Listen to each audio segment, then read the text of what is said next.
Hace algunos años, al ir manejando, vi al lado del camino un tren que se había descarrilado por accidente. Tenía las ruedas enterradas y por supuesto no podía moverse de ahí. Cuando un tren se sale del camino para el cual fue diseñado, el resultado es un desastre. En el principio del tiempo, Dios trazó una vía o senda a seguir para su creación. Este camino llevaba a un gran y glorioso destino para la creación de Dios. Pero una y otra vez, los seres humanos hemos fracasado intentando seguir el camino de Dios para su creación. Hemos descarrilado al mundo y hemos terminado con un gran desastre. En esta serie de lecciones aprenderemos algo acerca del camino que Dios trazó para su creación en los primeros años de la historia universal, lo que conocemos en círculos cristianos como las ordenanzas de la creación. Vamos a explorar Génesis capítulos 1 al 11, que es lo que a veces llamamos historia primigenia. Estos capítulos de la Biblia nos ayudarán a ver el sorprendente camino que Dios quería que el pueblo de Israel siguiese bajo el liderazgo de Moisés. También nos mostrarán el camino que el pueblo de Dios debe seguir el día de hoy. Hemos titulado esta primera lección Un mundo perfecto, porque enfocaremos nuestra atención en Génesis del capítulo 1, versículo 1 al capítulo 2, versículo 3, que es el pasaje en el que Moisés describió por primera vez cómo el mundo que Dios hizo era un orden perfecto con el cual Dios estaba muy complacido. Como veremos, este mundo ideal anticipaba o presagiaba el destino hacia el cual Dios encaminó a Israel en los días de Moisés, que es el mismo destino hacia el cual Dios ha dirigido a todo su pueblo a lo largo de la historia. No solo nos muestra cómo eran las cosas en el principio, sino también cómo debería ser la vida hoy y cómo será nuestro mundo con toda certeza al final de nuestra era. Esta lección se divide en 4 partes. Primero, presentaremos una visión general de la historia primigenia de Génesis capítulos 1 al 11. Segundo, nos enfocaremos en Génesis capítulo 1, versículo 1 al capítulo 2, versículo 3, fijándonos primero en su estructura literaria. Tercero, investigaremos el significado original de esta porción de Génesis a la luz de su estructura. Y cuarto, buscaremos aplicaciones que sean válidas para nuestros días. Comencemos con un repaso general de toda la historia primigenia de Génesis 1 al 11. Nuestro acercamiento a Génesis capítulos 1 al 11 puede parecer un poco inusual al principio. Quizá deberíamos explicar primero nuestra estrategia básica. 3 ideas por lo menos guiarán nuestro estudio de esta parte de la Biblia. Primero, la inspiración de estos capítulos. Segundo, el trasfondo literario de estos capítulos. Y tercero, el propósito para el cual estos capítulos fueron escritos. En primer lugar, sostenemos con toda firmeza que toda la escritura ha sido inspirada por Dios, incluyendo los capítulos 1 al 11 de Génesis. Nuestro concepto evangélico de la inspiración nos recuerda 2 aspectos muy importantes de esta porción de Génesis. 1. Su confiabilidad. Y 2. Su diseño intencional. Afirmamos con toda firmeza y sin reservas la plena confiabilidad histórica de esta parte de la Biblia, por cuanto ha sido inspirada por Dios. Muchas cuestiones históricas han venido a ocupar un primer plano, y algunas de estas cuestiones no han sido del todo resueltas. No obstante, para nuestros propósitos será suficiente decir que la inspiración divina implica confiabilidad histórica. La intención de Moisés al escribir esta porción de Génesis era que sus lectores la recibieran como verdad histórica. Ahora bien, al igual que con toda la escritura, debemos interpretar estos pasajes cuidadosamente, de manera que no malinterpretemos sus dimensiones históricas. Queda claro, sin embargo, que otros escritores bíblicos y aún el Señor Jesús mismo creían en el relato de Génesis capítulos 1 al 11 como digno de toda confianza desde el punto de vista histórico. Estas lecciones se desarrollarán partiendo del entendido de que estos capítulos son registros verdaderos y confiables de lo que realmente sucedió en los tiempos primigenios. Creemos que la historia primigenia es verídica, pero también debemos recordar que Dios inspiró a Moisés para seleccionar y arreglar el contenido de estos capítulos conforme a un diseño particular. Veámoslo de este modo. Los capítulos 1 al 11 de Génesis cubren todo el periodo histórico entre la creación del mundo hasta los días de Abraham, quien vivió alrededor de los años 2000 a 1800 a.C. Es obvio que Moisés pasó por alto más detalles del mundo de aquella época de la historia que los que incluyó en estos 11 breves capítulos. Para entender los primeros 11 capítulos de Génesis, debemos darnos cuenta de esta selectividad, así como del arreglo de estos pasajes. En la medida en que nos demos cuenta de que la manera en que Moisés diseñó el relato de esta historia primigenia tenía una intención, podremos responder algunas preguntas muy importantes tales como ¿por qué inspiró Dios a Moisés para que incluyera tan poca información? ¿Por qué hizo Dios que Moisés ordenara los materiales escogidos en la manera en que lo hizo? Para entender por qué Moisés escribió de la manera en que lo hizo, debemos adentrarnos primero en el trasfondo de las tradiciones literarias que existían en su tiempo. Para nuestros propósitos, es muy importante entender la literatura del antiguo Medio Oriente. En primer lugar, por la extensa difusión y disponibilidad que había de otros relatos primigenios que estaban al alcance de Moisés, y segundo, porque Moisés de hecho interactuó con algunos de estos otros relatos primigenios. La investigación arqueológica ha demostrado que Moisés no fue el primero en escribir acerca de los orígenes del mundo. Por cuanto Dios inspiró a Moisés, podemos estar seguros de que este relato es cierto, pero Moisés escribió en una época en la que muchas naciones y grupos del Medio Oriente ya habían escrito múltiples mitos y épicas acerca de la historia de los orígenes. Algunos de estos textos antiguos son bien conocidos. Muchos han oído hablar de los relatos de Enuma Elish, o el relato babilónico de la creación, o la 11ª tableta del poema épico de Gilgamesh, o el relato babilónico del diluvio. Una variedad de relatos primigenios fueron escritos en Egipto y en Canaán. Estos y muchos otros documentos del antiguo mundo trataban sobre los orígenes y la historia primigenia del universo. No solo eso, sino que muchos de estos documentos del cercano Oriente estuvieron de hecho al alcance de Moisés en su juventud. Moisés fue educado en las cortes reales de Egipto y sus escritos indican que él conocía la literatura del mundo antiguo. Al escribir por inspiración divina su relato verídico del período primigenio, Moisés estaba consciente de la existencia de las demás tradiciones literarias del Medio Oriente. Ahora que sabemos que había otros relatos sobre los orígenes que estaban a la disposición de Moisés, podemos hacernos otra pregunta. ¿Cómo interactuó Moisés con los mitos y épicas de otras culturas? Como veremos a lo largo de esta serie de lecciones, Moisés interactuó con otras tradiciones sobre los orígenes tanto positiva como negativamente. Por un lado, Moisés escribió su historia de los primeros tiempos para contrarrestar la falsedad con la verdad. Debemos recordar siempre que los israelitas que Moisés estaba dirigiendo habían estado sometidos a toda clase de influencias paganas. Estaban tentados a creer que el mundo era el resultado de los esfuerzos y las luchas de muchos dioses. Una de dos, o bien rechazaban del todo la fe verdadera de sus patriarcas, o habían mezclado esta verdad con creencias religiosas de otras naciones. Moisés escribió su relato de los tiempos primigenios en gran medida para enseñar al pueblo de Dios lo que realmente había sucedido. Buscaba establecer la verdad del yahweísmo en contra de la falsedad de otras religiones. Al mismo tiempo, Moisés logró el aspecto negativo de su objetivo en que refutó los falsos mitos interactuando positivamente con las tradiciones literarias de su tiempo.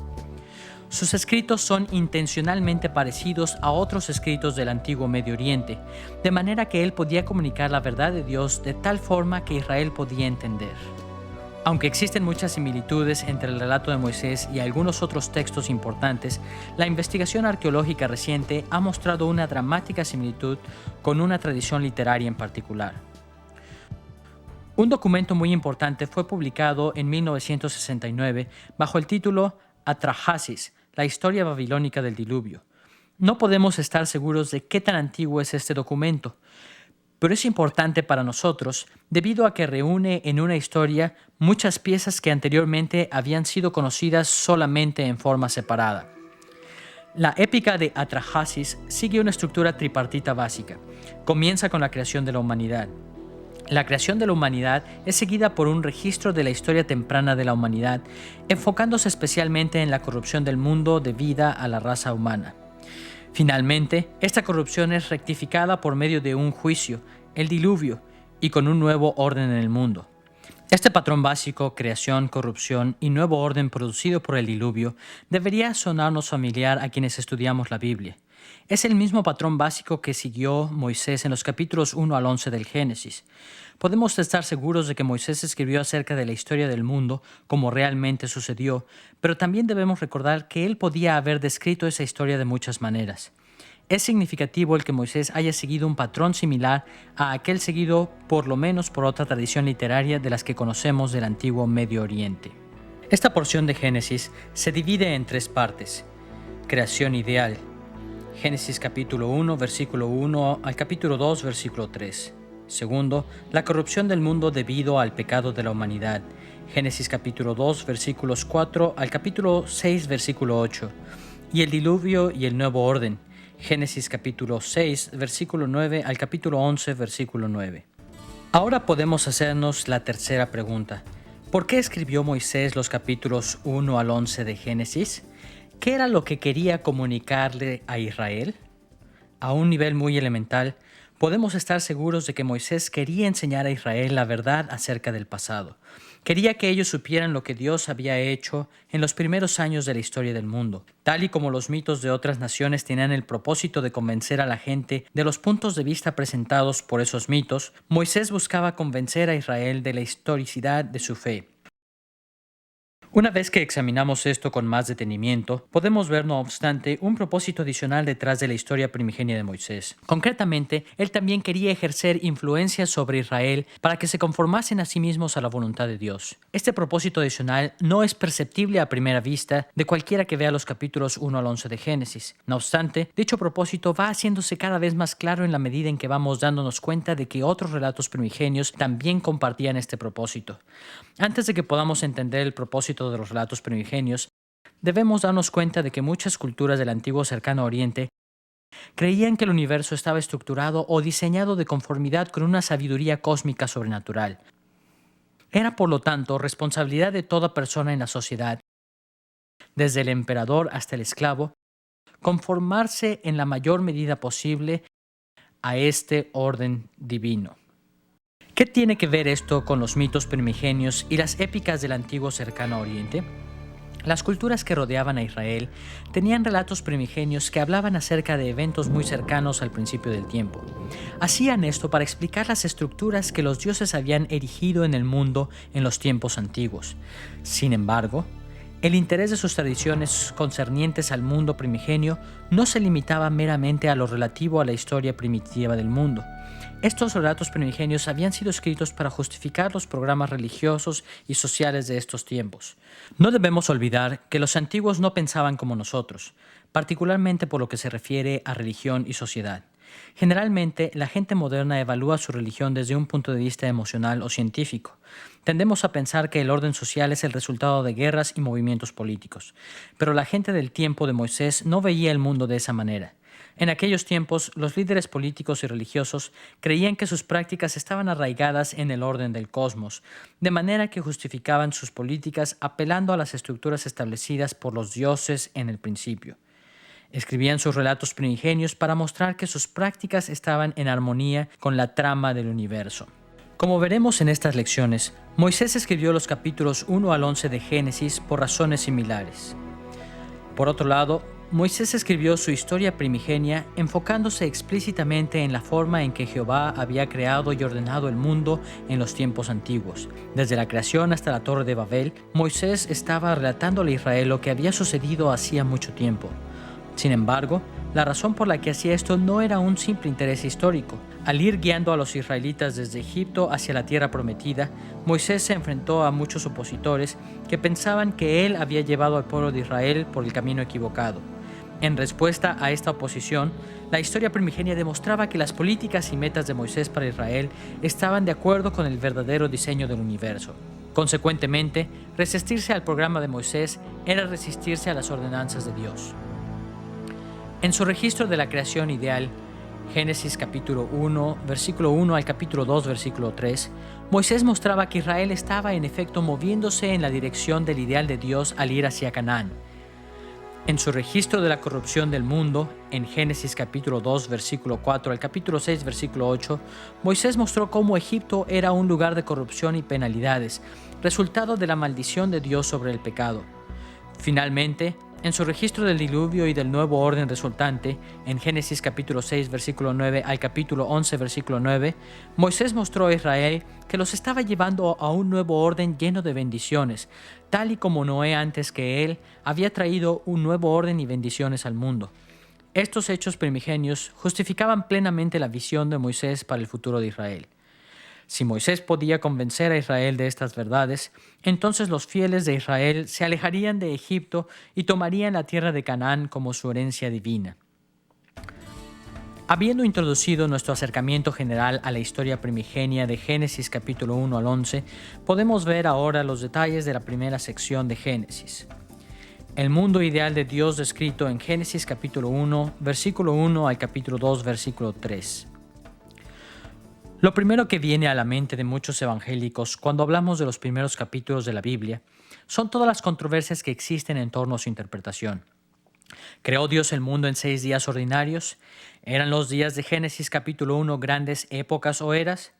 ¿O es acaso Génesis capítulo 1 una celebración, digamos, poética, no histórica, de la actividad creadora de Dios? Todas estas posiciones son aceptables dentro de los círculos evangélicos, aunque mi propia posición es que Génesis capítulo 1 enseña que Dios hizo al mundo como lo conocemos en 6 días ordinarios.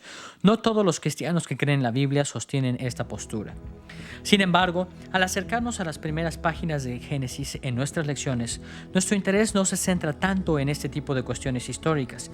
Nuestro interés se refiere más a cuestiones literarias. Nos interesa más saber cómo y por qué Moisés escribió este capítulo, qué estructuras literarias aparecen en este pasaje y cómo es que estas estructuras nos ayudan a entender el propósito de Moisés. Debemos comenzar notando que este pasaje tiene 3 grandes segmentos: un principio, un medio y un final. El relato de creación que Moisés escribió comienza con los versículos 1 al 2 del capítulo 1. Podemos resumir el contenido de estos versículos como el tenebroso mundo caótico.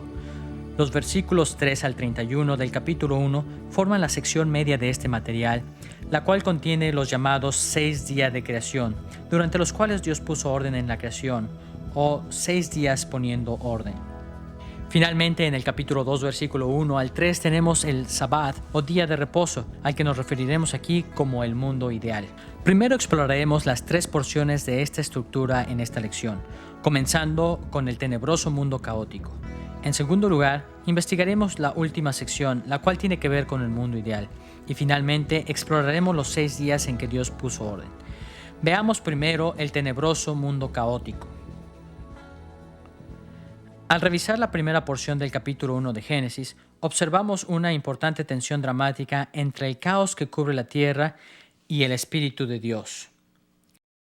Los versículos 1 y 2 del capítulo 1 preparan el escenario mediante el título dado en el versículo 1, así como mediante la descripción que el versículo 2 da de la condición inicial del mundo. Escuchemos cómo lo planteó Moisés en el capítulo 1, versículo 2. Y la tierra estaba desordenada y vacía, y las tinieblas estaban sobre la faz del abismo, y el Espíritu de Dios se movía sobre la faz de las aguas. Este versículo introduce la tensión dramática que fluye a lo largo de todo este capítulo. Por un lado, tenemos que el mundo está desordenado y vacío, o como se dice en hebreo, tohu va-bohu. Esta expresión no ocurre tan frecuentemente en la Biblia como para saber con precisión qué significa. Pero muchos estudiosos creen que significa que el mundo era inhabitable, hostil a la vida humana, muy parecido a la manera en que un lugar desolado, un desierto o un yermo es inhóspito para la vida humana. Así que al principio de este pasaje vemos que un abismo inhabitable, tenebroso, primitivo y caótico cubría toda la tierra. El otro extremo, que crea la tensión dramática, aparece también en el versículo 2 del capítulo 1. Moisés escribió que el Espíritu de Dios se movía sobre la faz de las aguas. El término hebreo utilizado aquí es merah jefet, que significa sobrevolando alrededor del caos. En efecto, Dios estaba listo para entrar en acción a fin de remediar el caos que cubría la tierra. Esta tensión dramática inicial suscita varias preguntas. ¿Qué hará el Espíritu de Dios? ¿Qué sucederá con el caos?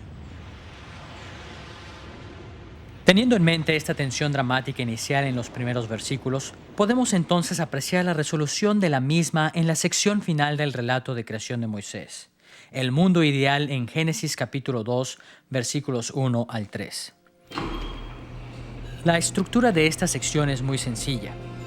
Comienza en el capítulo 2, versículo 1, resumiendo en un enunciado que Dios acabó su obra de creación, y concluye en el capítulo 2, versículos 2 y 3, diciéndonos que Dios reposó de toda su obra.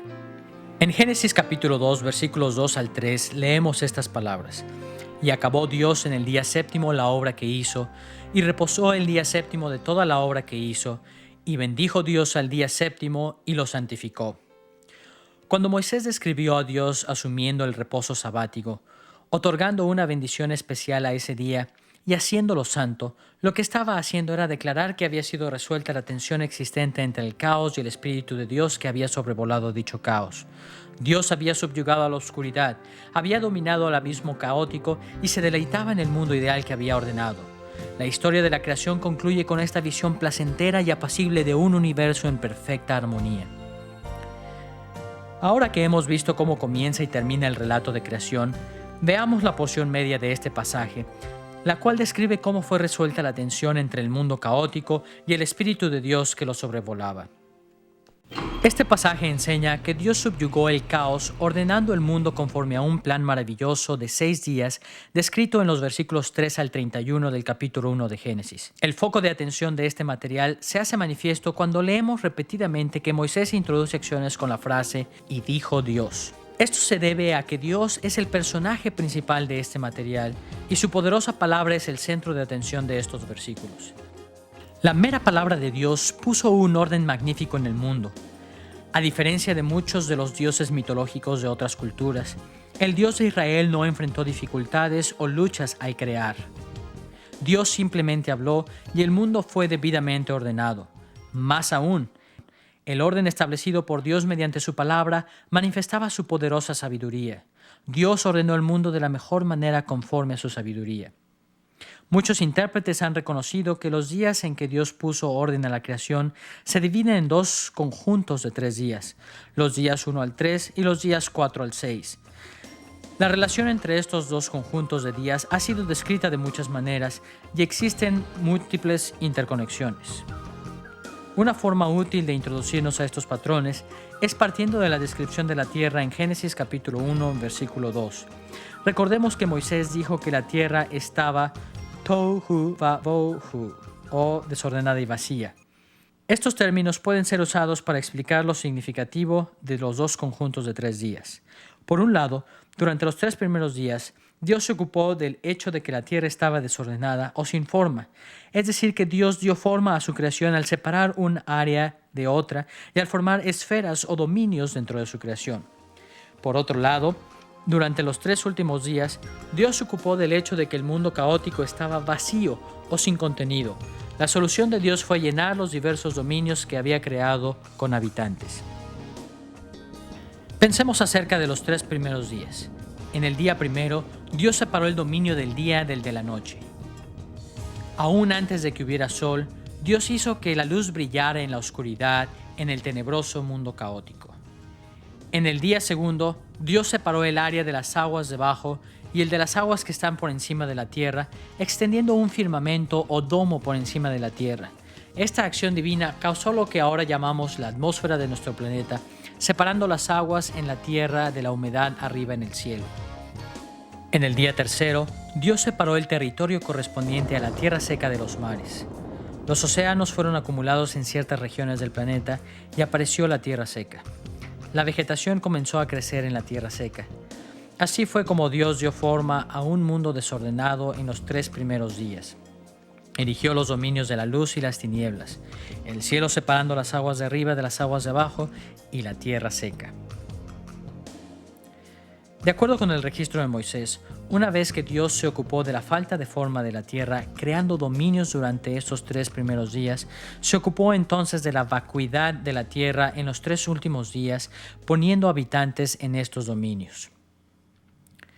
En el día cuarto, Dios puso el sol, la luna y las estrellas en los cielos para llenar los dominios de la luz y las tinieblas que había formado en el primer día. Estos cuerpos celestes fueron puestos en el cielo para enseñorear o regir al día y a la noche y para mantenerlos separados. En el día quinto, Dios puso las aves en los aires y las criaturas marinas en los océanos. Estos habitantes llenaron los dominios de las aguas arriba y las aguas debajo, los cuales habían sido formados en el segundo día. Finalmente, en el día sexto, Dios puso a los animales y a la humanidad en la tierra seca. Estos habitantes llenaron el dominio de la tierra seca, el cual Dios había hecho emerger del mar en el tercer día. Moisés agrupó a la totalidad de la creación dentro de estos dominios.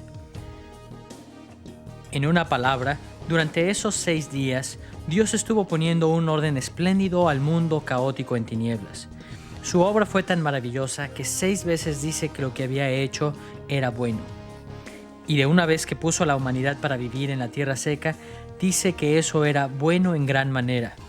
Moisés dejó muy claro el que Dios estaba maravillosamente complacido con lo que había hecho. Así vemos que Génesis capítulo 1, versículo 1 al capítulo 2, versículo 3 tiene una compleja estructura con una intención muy marcada. El pasaje comienza con el mundo en caos y con Dios a punto de actuar sobre el mismo. Durante 6 días, Dios puso orden al tenebroso mundo caótico mediante su palabra. Consecuentemente, en el séptimo día, Dios se deleitó en el orden ideal que había traído al mundo y gozó en su reposo sabático. Una vez que hemos visto de manera panorámica la estructura literaria de Génesis capítulo 1, versículo 1 al capítulo 2, versículo 3, podemos entonces ver el significado original de este pasaje. Ya hemos visto que, a gran escala, la historia primigenia de Moisés tenía la intención de validar el éxodo de Israel y la conquista, mostrando que estaban de conformidad con el orden que Dios había establecido en la historia temprana del mundo. Pero ¿cómo es que este propósito general se muestra en el relato particular de Génesis capítulo 1, versículo 1 al capítulo 2, versículo 3? ¿Cómo conectó Moisés su ministerio hacia Israel con la historia de la creación? Exploraremos cómo fue que Moisés hizo esto, viendo de nuevo las 3 partes principales de Génesis capítulo 1, versículo 1 al capítulo 2, versículo 3. Primero veremos el tenebroso mundo caótico. Luego nos iremos hasta la última sección del mundo idealmente ordenado y finalmente regresaremos a la porción media del pasaje en el que Dios ordena el mundo. Veamos primero los versículos 1 y 2 del capítulo 1, el tenebroso mundo caótico. Para nuestros propósitos, el rasgo distintivo más importante de estos 2 versículos de Génesis es la tensión dramática introducida en el versículo 2 y su descripción. Moisés describe la tensión dramática entre el mundo caótico y el Espíritu Santo de manera tal que queda claro que no está escribiendo solamente acerca de la creación, sino también del éxodo de Israel. Por un lado, recordemos que en Génesis capítulo 1, versículo 2, Moisés describe a la tierra como desordenada o carente de forma.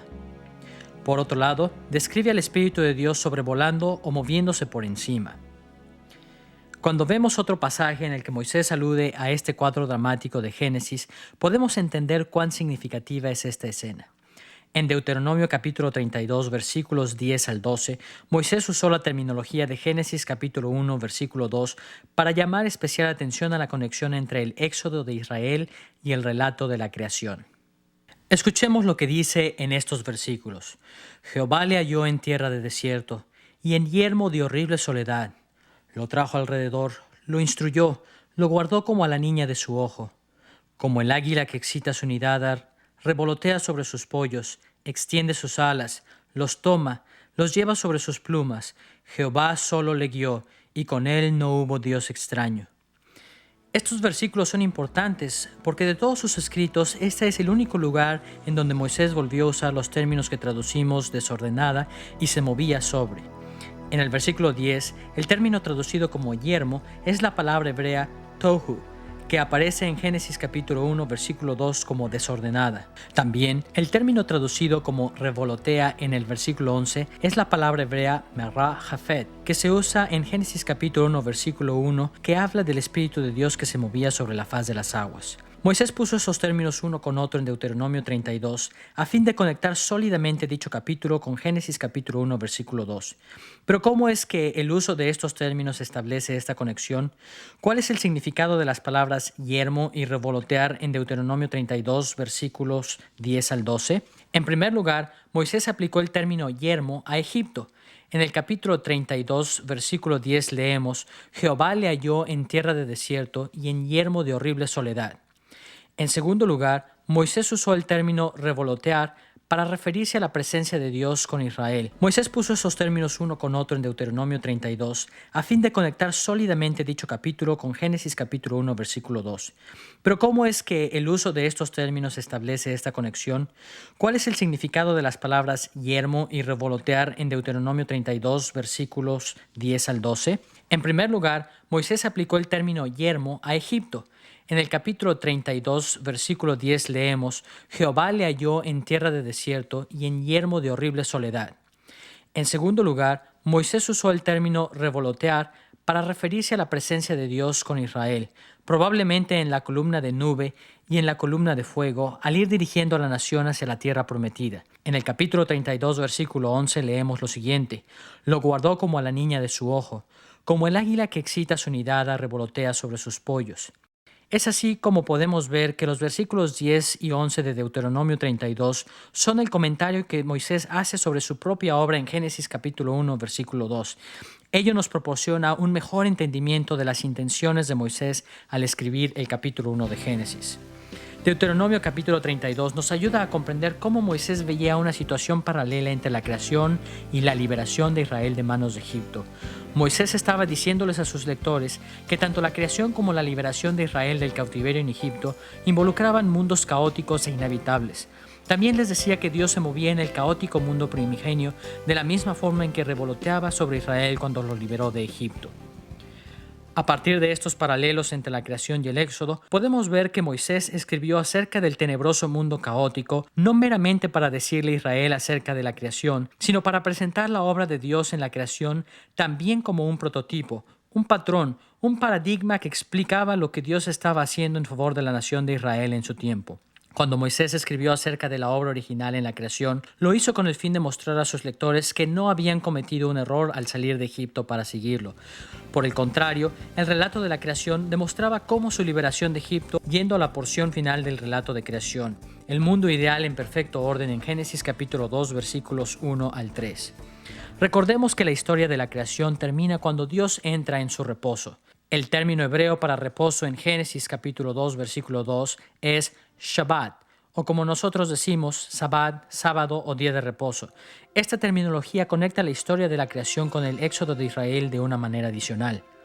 Moisés y los israelitas usaban el término Shabbat principalmente para referirse a las ordenanzas sabáticas para la observancia de los días de reposo, los cuales debían disfrutar de conformidad con la ley de Moisés. De hecho, en el listado de los 10 mandamientos en Éxodo capítulo 20, Moisés explicó que Israel debía observar el Sabbat en virtud de lo que Dios había hecho en Génesis capítulo 2. Acuérdate del día de reposo para santificarlo, porque en 6 días hizo Jehová los cielos y la tierra, el mar y todas las cosas que en ellos hay, y reposó en el séptimo día. Cuando Israel escuchó en Génesis que Dios había reposado en el séptimo día, no podían evitar relacionar el relato de Génesis con sus propias ordenanzas sabáticas y con los 10 mandamientos. Aunque los israelitas guardaban el sábado en cierta medida en el desierto, es importante que nos demos cuenta de que la observancia del día de reposo en su plenitud solo podía llevarse a cabo en la tierra prometida. Los israelitas tenían que guardar un día de reposo semanal, como lo encontramos escrito en Éxodo capítulo 20, versículos 8 al 11, pero también tenían que guardar otros días santos o sabbats. Por ejemplo, de Levítico capítulo 25, aprendemos que también debían observar cada séptimo año como un año de reposo o sabbat, dejando la tierra sin cultivar. También, cada 50º año, Israel debía guardar el gran año del jubileo, en el cual todas las deudas eran perdonadas y todas las familias debían regresar a sus lugares y heredades de origen. Conforme a la ley de Moisés, la plenitud de la adoración a Dios mediante la observancia del Sabbat era mucho más compleja que cualquiera otra de las ordenanzas que los israelitas observaban durante su deambular por el desierto. Puesto que la plena observancia del Sabbat solo podía llevarse a cabo cuando Israel entrara en la tierra prometida, frecuentemente Moisés hablaba de Canaán como tierra de reposo o el lugar de reposo, usando los términos hebreos Nabaj o Menuhá, los cuales están estrechamente relacionados con Shabbat. En varios lugares, Moisés describe a la tierra prometida como el lugar de reposo de Israel, en donde la nación finalmente observaría la adoración en la forma requerida por la ley de Moisés. Por ejemplo, en Deuteronomio capítulo 12, versículo 11 leemos lo siguiente: Mas pasaréis el Jordán y habitaréis en la tierra que Jehová vuestro Dios os hace heredar, y él os dará reposo de todos vuestros enemigos alrededor, y habitaréis seguros. Y al lugar que Jehová vuestro Dios escogiere para poner en él su nombre, allí llevaréis todas las cosas que yo os mando, vuestros holocaustos, vuestros sacrificios, vuestros diezmos y todo lo escogido de los votos que hubiereis prometido a Jehová. Vemos en este pasaje que la plena observancia del Sabbat, la adoración a Dios, solo se llevaría a cabo después de que Israel hubiese entrado a la tierra de reposo. Para Moisés, el Sabbat representaba más que el mero hecho de que la gente apartara un día para adorar en silencio. El Sabbat era un elemento crucial en la visión que Moisés tenía de lo que sería habitar en la tierra de reposo, alabando y celebrando en el lugar especial en el que Dios puso su nombre. Es por esto que en el Salmo 95, versículo 11, Dios habló de la siguiente manera de aquellos a quienes se les prohibió entrar a la tierra de Canaán. Por tanto, juré en mi furor que no entrarían en mi reposo. Esta estrecha conexión entre el Sabbat y la plenitud de la adoración nacional de Dios en la tierra prometida explica por qué Moisés finalizó su relato de creación con el reposo sabático de Dios. Moisés estaba explicando a los israelitas que de la misma manera en que Dios había transformado a la tierra del caos del Sabbat, así estaba llevando a Israel del caos de Egipto al destino de reposo sabático en la tierra prometida. Moisés estaba dirigiendo a Israel al lugar de reposo, la tierra de Canaán. De manera que aquellos que se oponían al programa de Moisés no estaban oponiéndose meramente a un plan humano. De hecho, estaban oponiéndose al esfuerzo que Dios estaba haciendo a fin de conformar a su pueblo de acuerdo con las estructuras del universo. Salir de Egipto y entrar a la tierra de la promesa era nada más que alinearse con el plan perfecto de Dios para la creación. Ahora que hemos visto cómo es que el caótico principio y el final sabático de la creación explican la verdadera naturaleza de lo que Dios estaba haciendo en favor de Israel a través de Moisés, podemos revisar brevemente algunos de los elementos de la porción media de los días durante los cuales Dios puso orden en Génesis capítulo 1, versículo 3 al versículo 31. ¿Cómo es que Moisés vincula estos días de creación con su ministerio? Son muchos los vínculos que hay entre los días de la creación y el éxodo de Israel, pero nos limitaremos a ver solamente dos. Primero, las conexiones con la liberación de Egipto y segundo, la meta de poseer la tierra de la promesa. En primer lugar, al liberar a Israel de Egipto, Dios desplegó el mismo poder que había demostrado al poner en orden la creación en Génesis capítulo 1. Por un lado, Dios revirtió el orden establecido en la creación al enviar plagas sobre los egipcios. En vez de aguas rebosantes de vida, como en el principio, las aguas de Egipto se volvieron mortíferas y los peces murieron cuando Dios convirtió el agua en sangre. En vez de que los seres humanos se enseñorearan sobre los seres vivientes como Dios lo había ordenado en el principio, ranas, mosquitos, insectos y langostas señoreaban sobre los egipcios. La separación de la luz y las tinieblas en la creación fue abolida por las tinieblas que cubrieron la tierra de Egipto aún durante el día. En vez de que la tierra produjese vegetación, hubo granizo, fuego y langosta que destruyeron todas las cosechas en Egipto. En vez de fructificar y multiplicarse, tanto los animales como la gente de Egipto murieron en grandes cantidades. De esta y muchas otras maneras, las maldiciones sobre Egipto revirtieron el orden que Dios había establecido en los 6 días de Génesis capítulo 1. Durante el tiempo de las plagas, la tierra de Egipto realmente sufrió una regresión al caos primigenio. No nos sorprende entonces el que Moisés haya convocado a Israel para dejar aquel lugar, refiriéndose a él como un desordenado yermo de horrible soledad. Cualquier israelita que hubiese creído que la vida en Egipto era buena, tenía que tomar en cuenta el relato de creación de Moisés. Su experiencia en Egipto contrastaba fuertemente con la manera en que los egipcios pensaban acerca de su propia tierra. Los egipcios creían que era una tierra bendecida por los dioses y aparentemente algunos de los israelitas también creían eso. Pero Moisés dejó claro que Egipto se había vuelto lo opuesto al mundo ideal que Dios había ordenado. Aunque este contraste con Egipto es suficientemente claro, los 6 días de la creación tenían también una correspondencia positiva con la liberación de Egipto. Mientras los egipcios veían que su tierra iba en retroceso hacia el caos primigenio, los israelitas veían a Dios ordenando el mundo a su favor en formas que se parecían a los 6 días de la creación. Sus aguas permanecieron frescas y vivificadoras. Ellos no fueron plagados con ranas y langostas. Disfrutaron de la luz mientras los egipcios sufrían en las tinieblas. Los campos de Israel permanecieron productivos. Sus animales fueron protegidos y los israelitas se multiplicaron durante su estancia en Egipto. Más aún, en una impresionante demostración dramática de su control sobre la creación, Dios contuvo al Mar Rojo e hizo aparecer tierra seca ante Israel, tal y como había aparecido en el tercer día de la creación. Las maravillas naturales que Dios hizo en favor de Israel no eran sin precedentes, sino que en gran medida eran un recordatorio de la manera en que Dios había ordenado el mundo en los días de Génesis capítulo 1. Esta correspondencia entre la manera en que Dios ordenó la tierra en Génesis capítulo 1 y la forma en que liberó a Israel de Egipto demostraba a los lectores de Moisés que la obra de Dios en su favor reflejaba un paralelismo con su obra de creación. En su éxodo de Egipto, Dios volvió a dar forma al mundo como lo había hecho al principio. La liberación de Egipto no solo recordaba los días de la creación, sino que el orden que Dios había establecido en el principio también anticipaba la manera en que sería la vida en la tierra de Canaán. Cuando Israel alcanzara la tierra de la promesa, la naturaleza sería un lugar debidamente ordenado con fertilidad y gozo. Esta es la razón por la que Dios llamó a Canaán tierra que fluye leche y miel. Además de esto, en la tierra prometida los israelitas ocuparían su debido lugar como imagen de Dios, tal y como fue establecido en el sexto día. Notemos especialmente que en Génesis capítulo 1, versículo 28, Dios dijo a la raza humana: «Fructificad y multiplicaos, llenad la tierra y sojuzgadla, y señoread en los peces del mar, en las aves de los cielos y en todas las bestias que se mueven sobre la tierra». Aunque Israel había experimentado algo de esta bendición aún en Egipto, sería en la tierra de Canaán en donde Dios daría a Israel este honor aún en mayor medida. Bajo el liderazgo de Moisés, los israelitas estaban en camino al lugar en donde ocuparían esta posición ideal en la creación. Escuchemos lo que Dios prometió que sucedería a un Israel fiel en Levítico capítulo 26, versículo 9. «Me volveré a vosotros y os haré crecer, y os multiplicaré, y afirmaré mi pacto con vosotros». Aquí la alusión a Génesis capítulo 1, versículo 28 es obvia.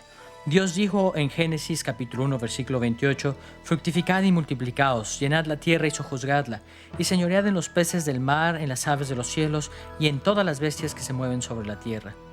La tierra de Canaán sería como el maravilloso mundo que Dios ordenó en el principio. Canaán sería un lugar de armonía natural en el que la imagen de Dios podría cumplir con su función original sobre la tierra. Solamente hemos tocado unas pocas formas en las que los 6 días de la creación se conectan con la experiencia de Israel en los días de Moisés. Sin embargo, a partir de esta muestra, podemos ver que el registro que Moisés hizo de la manera en que Dios ordenó el universo en los primeros 6 días no era simplemente un reporte de lo que había pasado en el principio del tiempo. Moisés describió los 6 días de la creación de manera tal que ayudaban a sus lectores israelitas a ver claramente qué era lo que estaba sucediendo en sus propias vidas.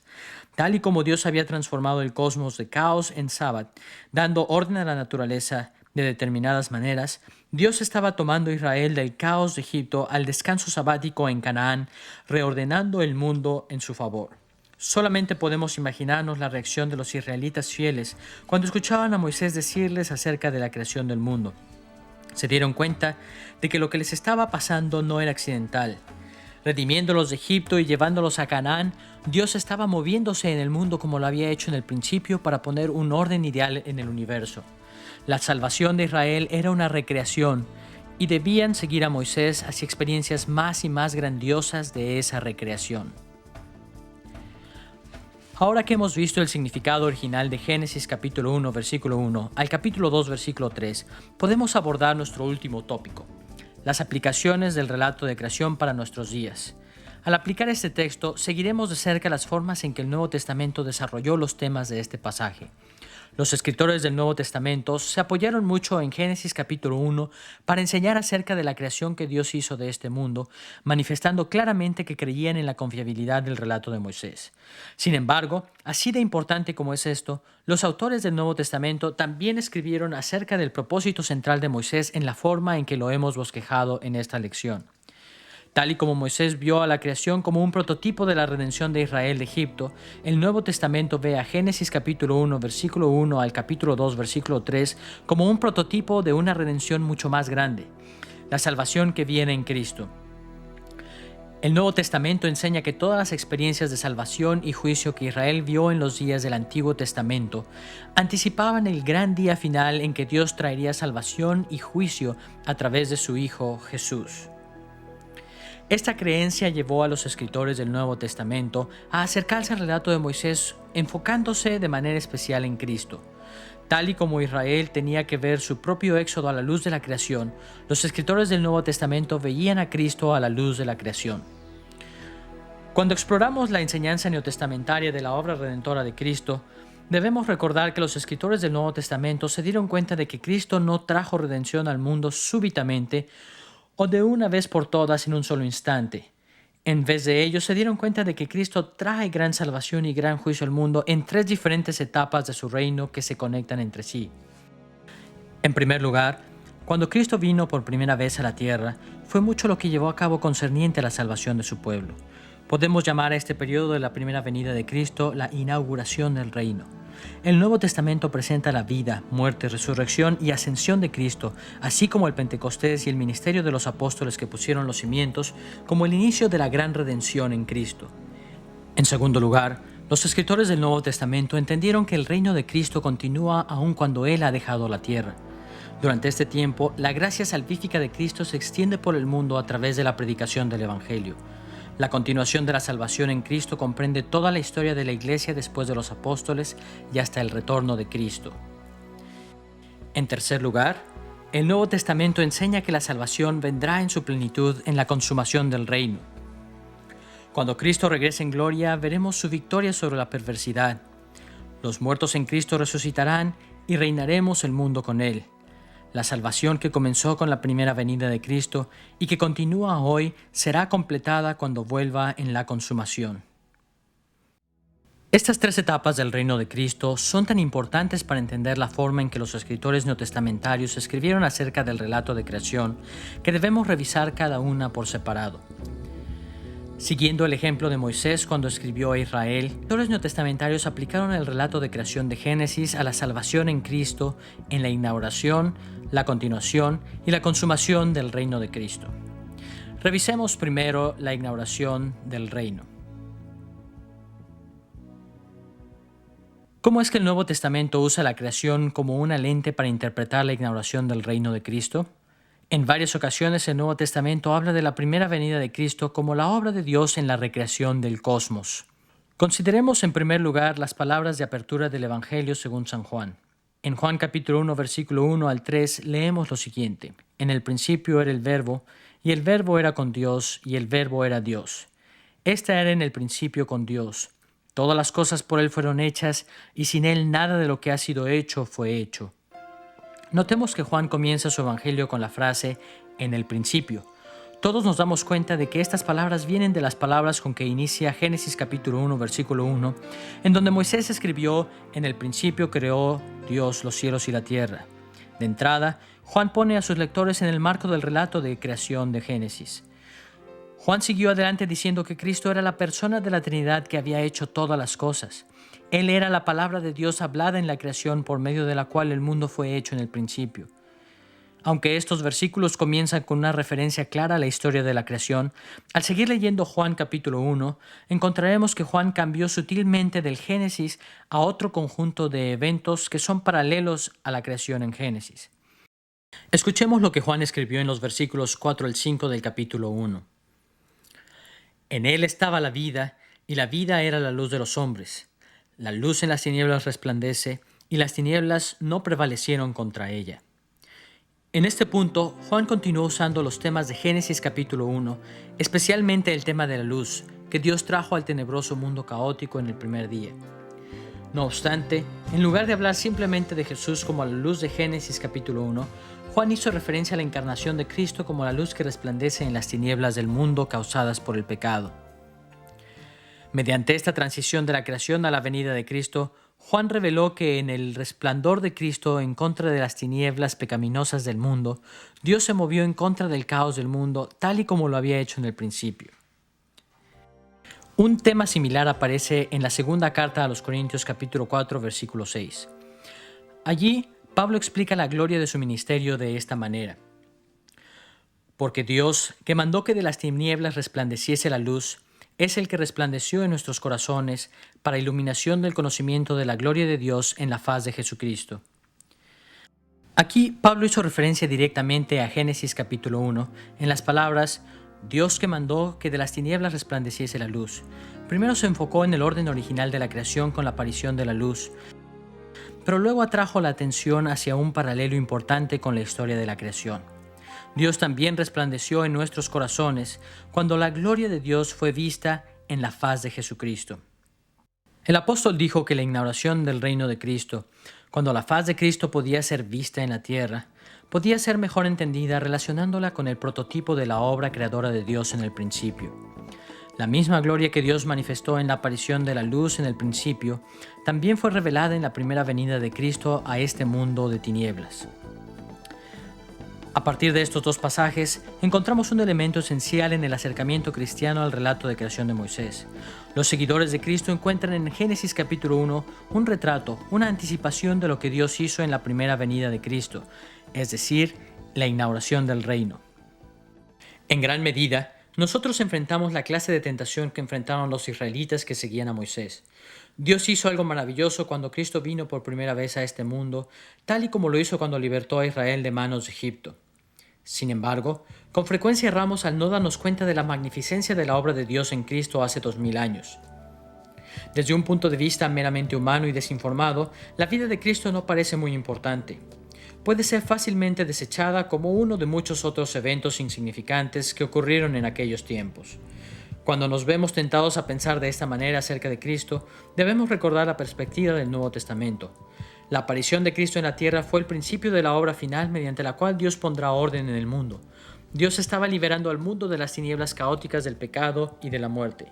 La primera venida de Cristo comenzó el proceso mediante el cual Dios hará de su gran creación un lugar maravilloso y vivificador por la eternidad para Él y para su imagen, para morar en gloria por siempre. Hacemos bien en colocar en Él nuestra fe y en Él solamente. Hasta aquí hemos visto que el Nuevo Testamento usa la historia de la creación para explicar la importancia de la primera venida de Cristo. Ahora podemos ver que el Nuevo Testamento también considera la continuación del reino, es decir, el periodo entre la primera y la segunda venida de Cristo, como una recreación. Un pasaje familiar que ilustra esta perspectiva es la segunda epístola a los Corintios capítulo 5 versículo 17. De modo que si alguno está en Cristo, nueva criatura es. Las cosas viejas pasaron, he aquí todas son hechas nuevas. La revisión 1960 de la versión Reina Valera traduce este versículo diciendo que cuando una persona está en Cristo es una nueva criatura. Esta traducción es desafortunada, pues no comunica debidamente la alusión que Pablo hace al relato de creación de Génesis capítulo 1. La expresión griega es ktisis, la cual se traduce más apropiadamente como creación, no criatura. De hecho, esta porción del pasaje podría ser traducida de la siguiente manera: hay una nueva creación. El concepto de Pablo parece ser que cuando la gente viene a Cristo con fe salvífica, se vuelven parte de un nuevo ámbito, un nuevo mundo, una nueva creación. A la luz de lo anterior, podemos ver que durante la continuación del reino, cualquiera que pone su fe en Cristo experimenta una nueva creación. En este sentido, el relato de creación de Génesis se convierte en una forma de entender apropiadamente lo que sucede a todo aquel que escucha, cree y sigue a Cristo. Conforme vamos volviéndonos parte de la nueva creación de Dios, comenzamos a disfrutar la maravilla del orden ideal de Dios para el mundo. Por esta razón, no es sorprendente que Pablo también haya descrito el proceso de la salvación de una persona de otra manera que también apuntaba hacia el relato de creación de Génesis. En Colosenses capítulo 3 versículos 9 al 10 leemos lo siguiente: habiéndoos despojado del viejo hombre con sus hechos y revestido del nuevo, el cual conforme a la imagen del que lo creó se va renovando hasta el conocimiento pleno. En este pasaje, el apóstol describe lo que sucede a los seguidores de Cristo en términos tomados de Génesis capítulo 1. Conforme a la imagen del que nos creó, vamos renovándonos. Por supuesto que Pablo estaba haciendo referencia a Génesis capítulo 1 versículo 27, en donde Moisés escribió que el mundo ideal de Dios incluía a Adán y a Eva, quienes fueron creados a imagen de Dios. Durante la continuación del reino de Cristo, encontramos que constantemente somos renovados en un proceso que se extiende a lo largo de toda una vida, mediante el cual vamos recuperando la condición que nuestros primeros padres tenían como imágenes de Dios. Estos dos pasajes demuestran que el Nuevo Testamento usó el relato de creación de Moisés como un punto de referencia para entender la obra de Cristo, no solo en la inauguración del reino, sino también en su continuación. Por supuesto que los escritores neotestamentarios tomaron los temas de la historia de creación de Moisés y los llevaron a su punto final. No solamente vieron la primera venida de Cristo como el principio de una nueva creación y la continuación del reino como un tiempo en el que las personas en lo individual disfrutarían de los efectos de la nueva creación en sus vidas, sino que también aplicaron los temas de creación a la etapa final de la obra de Cristo, la consumación del reino. Por lo menos dos pasajes en el Nuevo Testamento destacan a este respecto. Primero, El pasaje de Hebreos capítulo 4 versículos 4 al 11 se refiere al retorno de Cristo en términos tomados del relato de la creación. Porque en cierto lugar dijo así del séptimo día, y reposó Dios de todas sus obras en el séptimo día. Por tanto, queda un reposo para el pueblo de Dios, porque el que ha entrado en su reposo también ha reposado de sus obras, como Dios de las suyas. Procuremos pues entrar en aquel reposo.